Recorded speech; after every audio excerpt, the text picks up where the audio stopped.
السلام علیکم ورحمۃ اللہ علیہ صاحب. ایک سسٹر کا سوال تھا. نماز کے دوران بہت زیادہ بھول ہوتی ہے تو ان کو یہ یاد نہیں رہتا کہ انہوں نے بیچ والا جو اتحیات ہے وہ پڑھا نہیں پڑھا, اور کیا کہتے ہیں اپنے جب ان کو یاد آ جاتا کہ انہوں نے نہیں پڑھا تو وہ سجدہ سہو کرنے کی کوشش کرتی ہے, لیکن پھر اینڈ میں سجدہ سہو کرنا بھی بھول جاتی ہے. تو پلیز اس کے لیے کیا طریقہ کار کرنا چاہیے کہ نماز دہرائیں, کیا کریں, پلیز بتا دیجیے گا.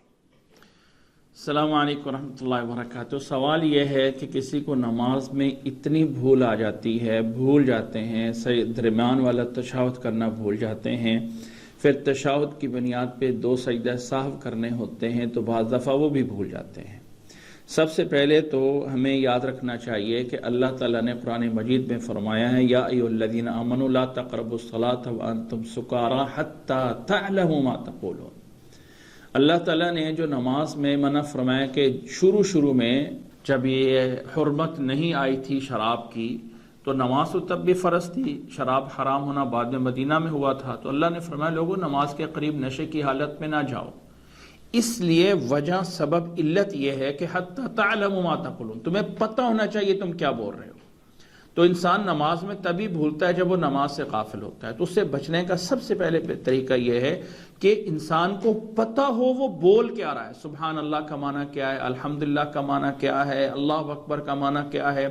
تو اس خاتون کو چاہیے سب سے پہلے نماز کا ترجمہ یاد کریں, اور ترجمہ یاد کرنے کے ساتھ ساتھ جو ہے اسے پتہ ہونا چاہیے کہ وہ کیا بول رہی ہے. اس سے اس کی نماز میں خشوع کا بھی اضافہ ہوگا, پلس اسے اپنا نماز میں دھیان بھی بڑھ جائے گا. نمبر 1.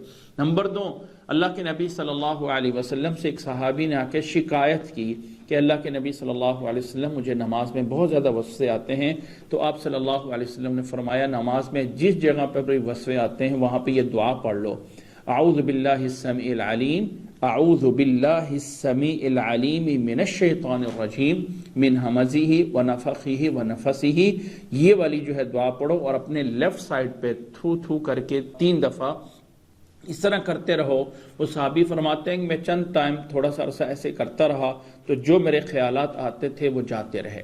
تو دوسرا طریقہ تو یہ ہے. تیسرا طریقہ یہ ہے وہ جو نماز پڑھ رہی اس میں صورتیں ڈیفرنٹ پڑھیں, یعنی پہلی رکعت میں سورۃ قل هو اللہ احد ہے, یا پہلی رکعت میں سورۃ اثنین اعطیناک الکوثر پڑھی ہیں, دوسرے میں قل هو اللہ احد پڑھ لیں. اس طرح کر کے ہر رکعت میں سورت الگ الگ پڑھیں, ان کا دھیان اور ہو جائے گا. اسی طرح اسی ضمن میں یہ ہے کہ سجدے کی تسبیحات, رکوع کی تسبیحات میں جو ہے وہ فرق ڈال لیں. سبحان ربی العظیم ہے, سبحان ربی الاعلی ہے, یا سبحانک اللہم ربنا و بحمدک اللہم اغفر لی ہے, وہ الگ الگ کرے. اس سے جو ہے وہ نماز میں دھیان بڑھ جائے گا, توجہ رہ جائے گی. پھر بھی اگر بھول ہو رہی ہے, درمیان والا تشہد بھول گیا ہے, تو بخاری کی روایت حضرت عبداللہ بن بحینہ کی یہ ہے کہ اللہ کے نبی صلی اللہ علیہ وسلم جب درمیان والا تشہد بھول گئے تو آپ صلی اللہ علیہ وسلم نے آخر میں سلام پھرنے سے پہلے 2 سجدے کر لیے تھے. اب اگر وہ 2 سجدے کرنا پھر بھول گئی ہیں تو دیکھیں اب سب سے پہلے تو اللہ تعالیٰ سے معافی مانگنی چاہیے, استغفار کرنا چاہیے کہ اتنی غفلت ہے, کہ نماز میں اتنی غفلت ہے. یاد رکھ لیں اللہ تعالیٰ نے قرآن مجید میں فرمایا فویل للمصلین الذین هم عن صلاتهم ساہون, ایسے لوگوں کے لیے ہلاکت ہے جو اپنی نمازوں سے غافل رہتے ہیں. تو اس غفلت سے اپنے آپ کو بچائیں, اللہ تعالیٰ سے استغفار کریں. بہرحال نماز کے دوبارہ دہرانے کا کوئی سسٹم نہیں ہے. اگر سجدہ سہو بھی رہ گیا ہے تو نماز تو ہو جائے گی, لیکن یہ کہ اس میں ضرور ایک چیز رہے گی, جیسے ہی ان کو یاد آئے فوری جو ہے وہ سجدہ سہو جو ہے وہ کر لیں.